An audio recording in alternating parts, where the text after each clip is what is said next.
It's somewhat of a miracle that we're close to pulling it off. Please. What's the latest estimate on when you think the big beautiful bill will pass? We put Independence Day as a self-imposed deadline, and we certainly hope, I believe, we can still meet that. It's up to the Senate. The bill's in the Senate's hands now, but I spoke with Leader Thune as recently as last night. He's feeling very optimistic. You see the Senate going through the same deliberations we went through in the House, except we had 14 months to do it. They've got a truncated time period to get that done. But as you all know, I've encouraged my dear friends and colleagues over there, don't modify it too much, because we've got a very delicate balance that we reached, and it took us a long time to get there, and we don't want to upset that balance too much. So they're putting their fingerprints on it. I hope it'll be a light touch, and they'll send it back, and we'll get this thing done and get to the President's desk. And really, we have tremendous spirit. I've never seen anything like it. There's just an unbelievable. We'll always have a couple of people. I don't want to use the word grandstanders. I'd never use such a word, but you'll always have that a little bit. But maybe you won't even have that. Who knows? There's tremendous spirit for this bill. I think like we haven't seen very much, Jason, right? We haven't seen too much. So I think it's going to go pretty quickly. Mr. President, how did your phone call go with Prime Minister Netanyahu? You just mentioned Iran. Did you discuss Iran? Very Did you well. discuss the the Gaza war? Yeah, we discussed a lot of things, and it went very well, very smooth. We'll see what happens. You know, we're trying to do something with a country we just spoke about, Iran. I think you should negotiate this. You might be better. I think I'm going to send you today. What a good idea. This could have been the idea of the day. We'll have Dara get up and negotiate. They are good negotiators, but they're tough. Sometimes they can be too tough. That's the problem. So we're trying to make a deal so that there's no destruction and death. And we've told them that, and I've told them that, and I hope that's the way it works out, but it might not work out that way. We'll soon find out. Yeah, please. Mr. President, in 2020, when you were talking about unrest in American cities, you said, quote, "We have to go by the laws. We can't call in the National Guard unless we're requested by a governor." What changed now? Why is this situation different to not consult with Governor Newsom about this? Well, the biggest change from that statement is we have an incompetent governor. So I talked about governors, but I didn't talk about, he's an incompetent governor. Look at the job he's doing in California. He's destroying one of our great states. And if I didn't get involved, if we didn't bring the Guard in, and we would bring more in if we needed it, because we have to make sure there's going to be law and order. You had a disaster happening. And they now admit it was a disaster. I watched the chief yesterday, who's a good man, by the way, and he said, "Wow, we're lucky we did this because they were overwhelmed. You saw what was happening."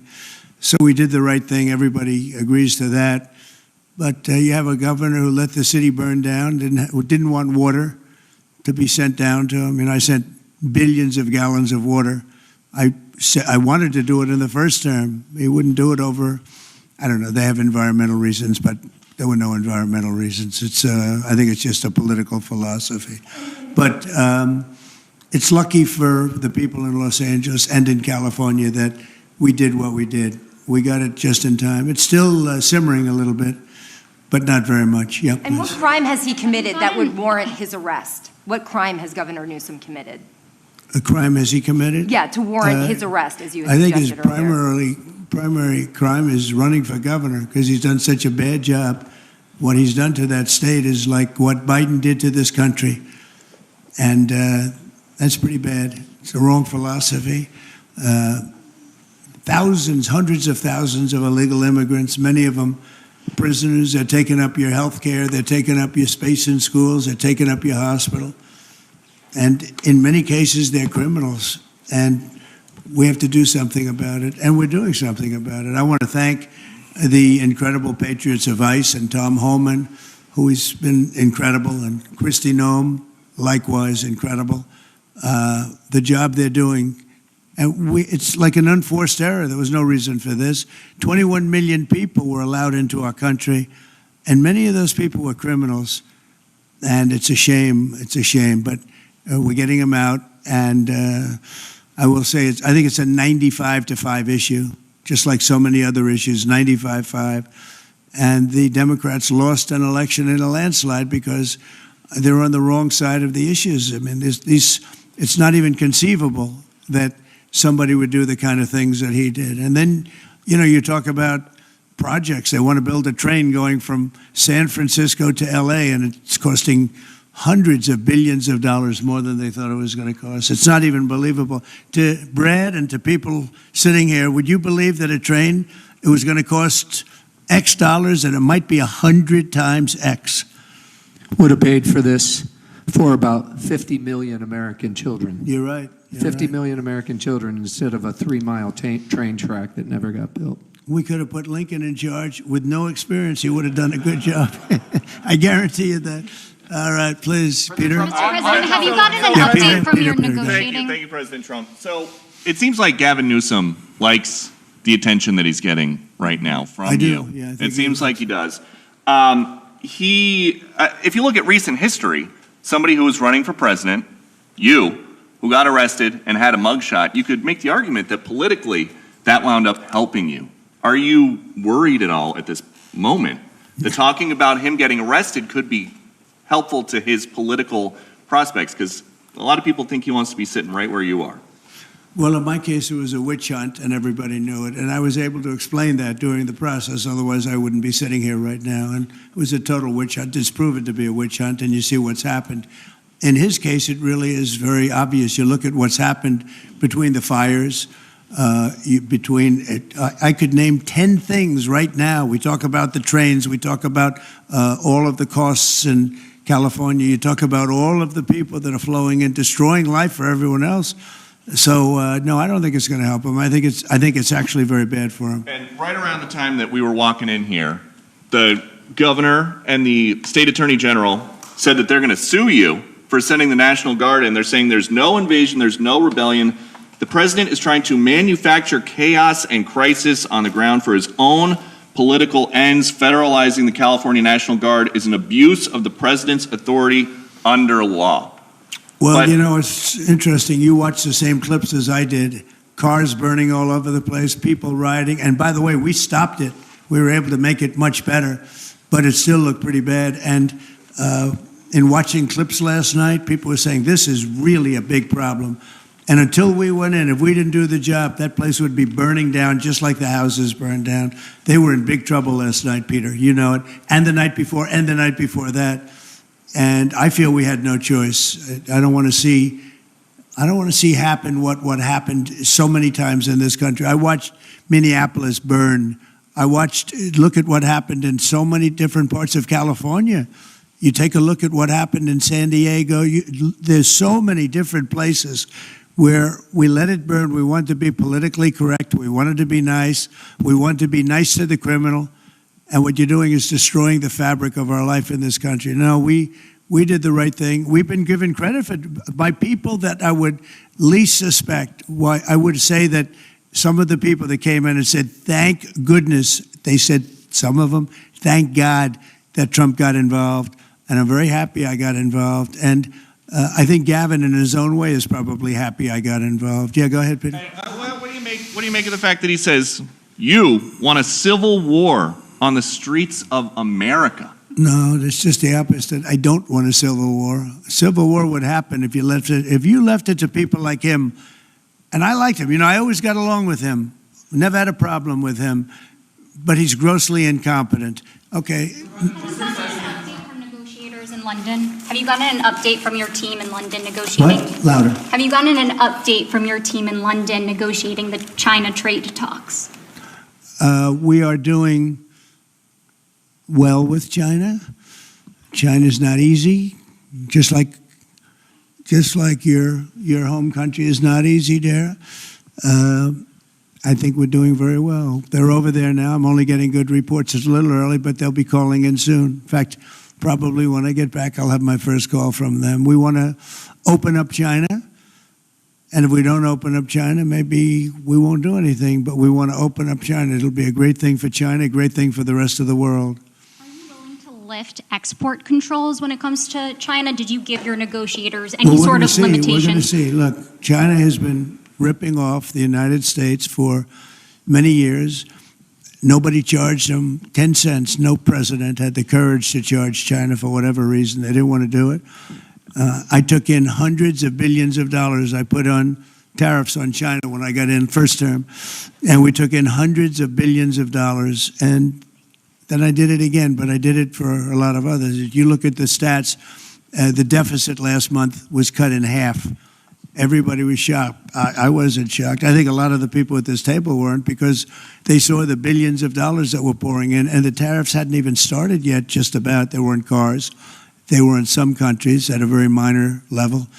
And we cut the deficit in half, and it was a big story a couple of days ago. They said, I don't believe, one of the announcers on a business network went wild, said, I can't believe these numbers. Those numbers are good. The numbers are going to be very good. I think we're going to have a great 4 years. You know, we had the greatest economy in history during my 4 years.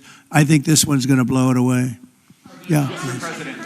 Mr. President, Go ahead, please. do you have a message for Greta Thunberg, and did she come up on your call with the Prime Minister today? Well, she's a strange person. She's a young, angry person. I don't know if it's real anger. It's hard to believe, actually, but I saw what happened. She's certainly different. Anger management. I think she has to go to an anger management class. Do you That's think she my was primary recommendation for her. Was she kidnapped by Israel, as she says? Was she kidnapped? I find it. I think Israel has enough problems without kidnapping Greta Thunberg. And secondly, are you going to Is get... that what she said? She was kidnapped She by did Israel? say that, yes, sir. Are you going to get rid of the Tesla and the Starlink service that you have here at the White House? No, I haven't heard that. I mean, I may move the Tesla around a little bit, but I don't think we'll be doing that with Starlink. It's a good service. Where are you going to move it to? Move it around, what do you mean? I have a lot of locations. Are you going Actually, about deadline the of- Tesla. I had so many locations, I don't know what to do with them all. About the Tesla, did you ever see Elon Musk get physical with the Treasury Secretary? No, I didn't. And I tried to They ask. did have an argument, but I didn't see. I didn't see a lot of physicality there. And there was this New York Times report that he did not want to talk about, Elon Musk, that alleged that he, towards the end of his time in the White House, was blurring the lines between recreational use of drugs and medicinal. Do you think he ever had drugs here at the White House? I really don't know. I don't think so. I hope not. Look, I wish him well. You understand. We had a good relationship, and I just wish him well. Very well, actually.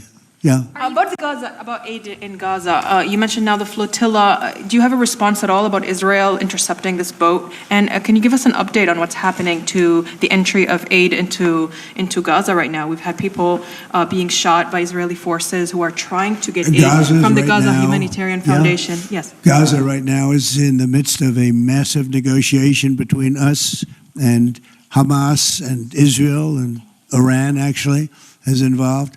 And we'll see what's going to happen with Gaza. We want to get the hostages back. That's all I can tell you. Yeah, please, in the back. If I can go back to California briefly. You had said yesterday when asked by reporters that it was not an insurrection taking place, but then on Truth Social a bit later, you'd said they were insurrectionists. After what you've seen You're now... talking about in L.A.? Yes, sir, in L.A.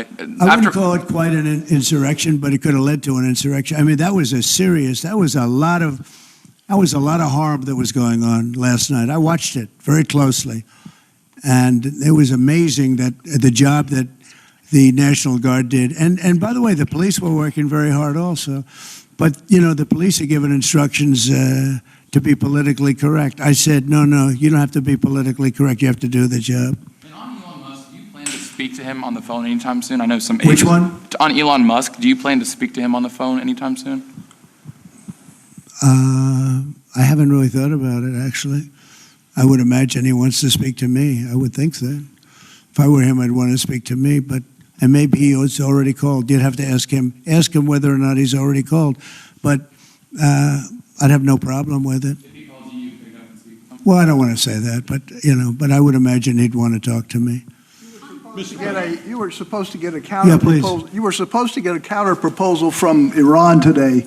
Have you gotten that proposal? And what is the main impediment? We have a meeting with Iran on Thursday, so we're going to wait till Thursday. And what's for the that main proposal. impediment to getting a deal? Well, they're just asking for things that you can't do. They don't want to give up what they have to give up. You know what that is. They seek enrichment. We can't have enrichment. We want just the opposite. And so far, they're not there. I hate to say that because the alternative is a very, very dire one, but they're not there. they have given us their thoughts on the deal, and I said, it's just not acceptable. Main topic for Prime Minister Netanyahu today when you spoke? I would say, yeah. I don't know what else. I can talk about the weather. Well, you can talk about Lebanon Pretty much- also, sir. pretty much The Lebanon. That's the main topic. Lebanon is a We ceasefire talked in about Lebanon. Lebanon Yes. also, yeah. We did. What about Lebanon, sir? Well, Lebanon's working very hard. They have a great new ambassador that I put there. Man, I know very well. He's very smart. I didn't even know he was Lebanese. And I said, why would you want Lebanon? He said, I was born there. I love it. I love the people. I said, it's very dangerous going to Lebanon. There are some ambassadorships that are wonderful. There are some that are dangerous. I said, Michel, his name is. It's a he, Michel, very elegant man. And I said, why would you want this? And he said, because I love my country and I love those people. I said, it's very dangerous. He goes, I don't care. This is not a man that lived on danger. He's a very successful man from here. And he wanted to be the ambassador despite probably a very dangerous situation he's going into. You see what's going on. But I had great respect for that. He loves that country. He loves it. He was born there. He loves the country. Yeah. Mr. President, you've got a big, beautiful parade coming up on Saturday. We do. What's your biggest expectations for that? Then I've got a second question in regards to Gavin Newsom. Go ahead and talk about the big, beautiful parade. It's such a, thank you, Brian. It's such a, I think, important moment for this country.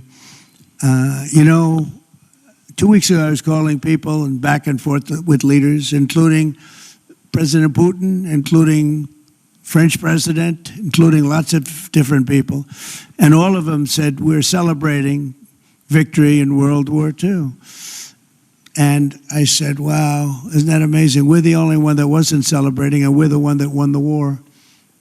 Now, Russia did help. They did lose 51 million people, in all fairness. People would say, oh, he's sticking up for Russia. No, they lost 51 million people. And, we can't forget that. But France was celebrating. And, as you know, Hitler made a speech at the Eiffel Tower. But when I spoke to President Macron, he said, oh, we are celebrating the great victory of World War II. And I think that's great that he was doing it. But we're the one that won it, and we weren't celebrating. I said to myself, isn't that crazy? And I think it's time for us to celebrate a little bit. We've had a lot of victories. We won 2 world wars, and then we go out and change the name of the forts where we won the wars. You go out, we win world wars from Fort Robert E. Lee, from Fort Bragg, from all the different forts. And what do? We change the name of the forts because we want to be politically correct.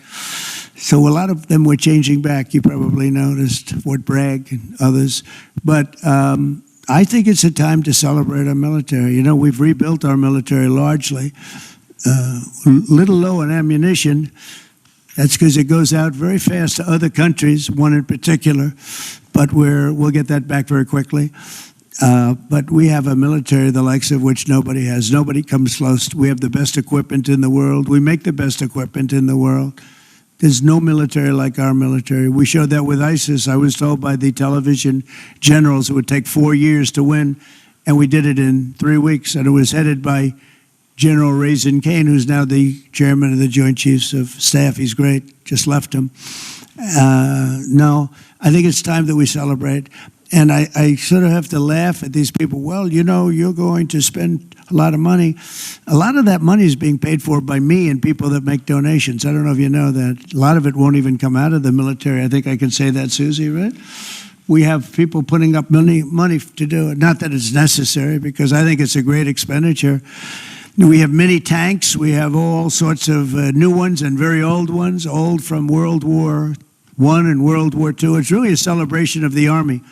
So the Army is a year older than the country. So next year we celebrate 250 years, but we're celebrating the Army on Flag Day. And it's not my birthday. It is my birthday, but I'm not celebrating my birthday. I'm celebrating Flag Day. It happens to be the same day, so I take a little heat.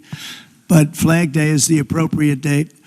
And we're celebrating 250 years of the Army, a great service. And remember, think of it. We won so much. We won World War I, World War II, so much else. And then we became politically correct. But I can only tell you that I was told that ISIS would take anywhere from 4 to 5 years. and we did it in 3 weeks. You were there, you watched, right? We have the greatest military in the world. Nobody can beat us. As long as we have our right leadership, nobody can beat us. If we have stupid people running it, like you had in Afghanistan, when you look at that, first of all, Afghanistan should have been an easy victory as a war, but we were so sad the way we fought it, so ridiculous. We fight not to win, but we didn't used to be that way. And we're celebrating, because I think the day in Afghanistan was the saddest period of time in the history of our country. That was a Biden mess with bad generals like Milley and others. They were bad. They were incompetent generals. I know all the good ones and the bad ones. We got rid of most of the bad ones. But it was time to celebrate, and that's what we're doing. So it's on June 14th, and it's going to be a parade the likes of which I don't know if we've ever had a parade like that. It's going to be incredible. We have even though it's the Army, we have a lot of those Army airplanes flying over the top, and we have tanks all over the place, and we have thousands and thousands of soldiers going to bravely march down the streets. It's going to be a beautiful day, I think, and we're going to celebrate our country. You spoke of leadership, and real quickly, speaking of Gavin Newsom, is he the right leader for California, considering how massive their economy is and all these U.S. investments coming in? Is he the right governor and leader for the future of California and for I don't U.S. think investments? he is. I mean, I think he's done a terrible job. And, you know, he's a guy, I always got along with him. You look at his past statements about me. I was a great president. I always took care of California, you know, all that. But I'm just talking on results. You look, you know, he has the advantage of beautiful weather, maybe the best weather of any state when you think about it. Beautiful weather, beautiful ocean, beautiful everything. You have all the advantages, and he didn't take advantage of that. And he's let people come in by the millions who are overrunning your hospitals, your education system, and your police. Your police are being overrun. Look at what's happened.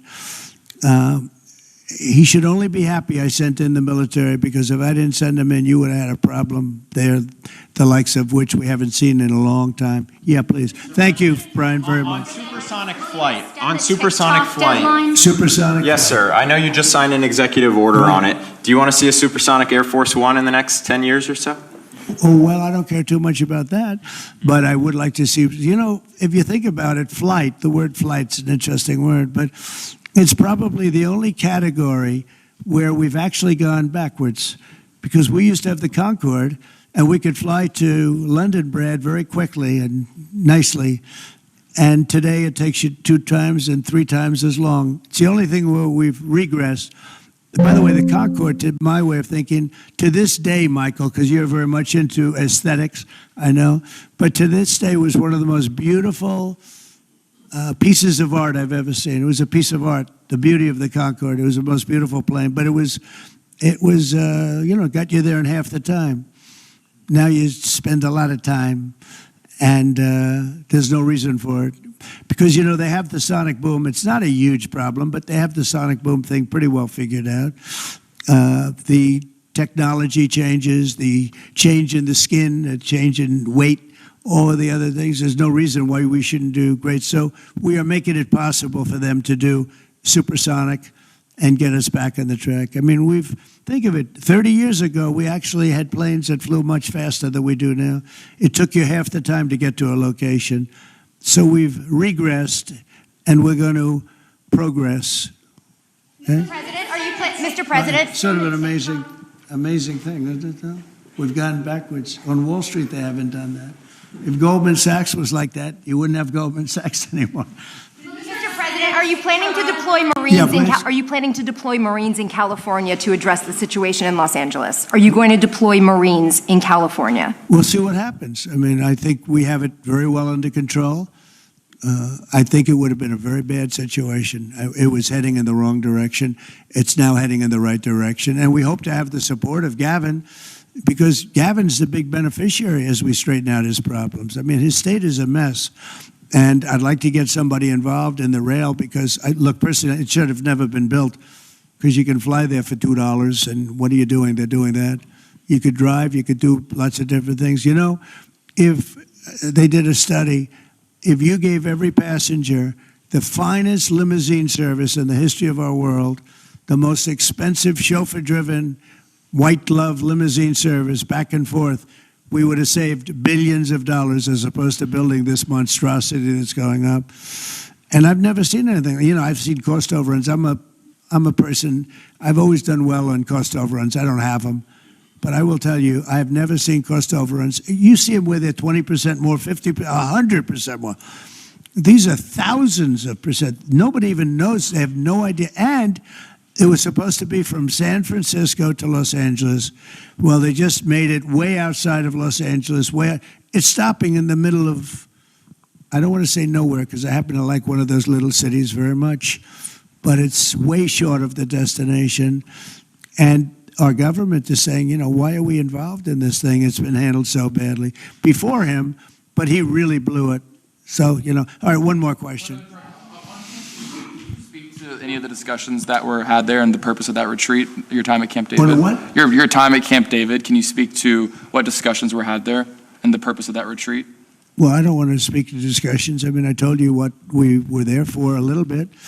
We had discussions on many topics. We had a group of people, large group of people, including generals and admirals and lots of others. And all I can say is our country's in great shape. We're in great shape economically. The bill that Mike and Jason and all the people are working on is going to be, I think, amazing. I think it's going to be one of the most important pieces of legislation we've ever had in this country.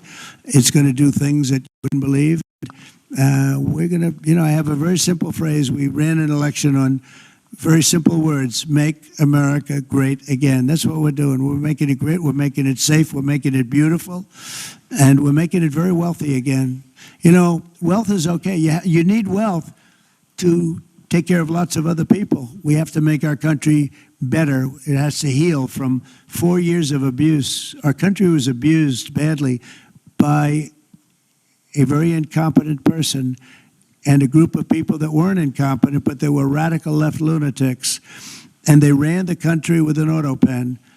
And I hope that law enforcement's looking at that very seriously. That's like a takeover of our country in a certain way, because this guy had no idea what he was doing. You saw that during the debate. You saw that in other cases. I mean, he had no idea. I saw it years ago. By the way, 40 years ago, he had no. He was bad 40 years ago. We're not just talking about.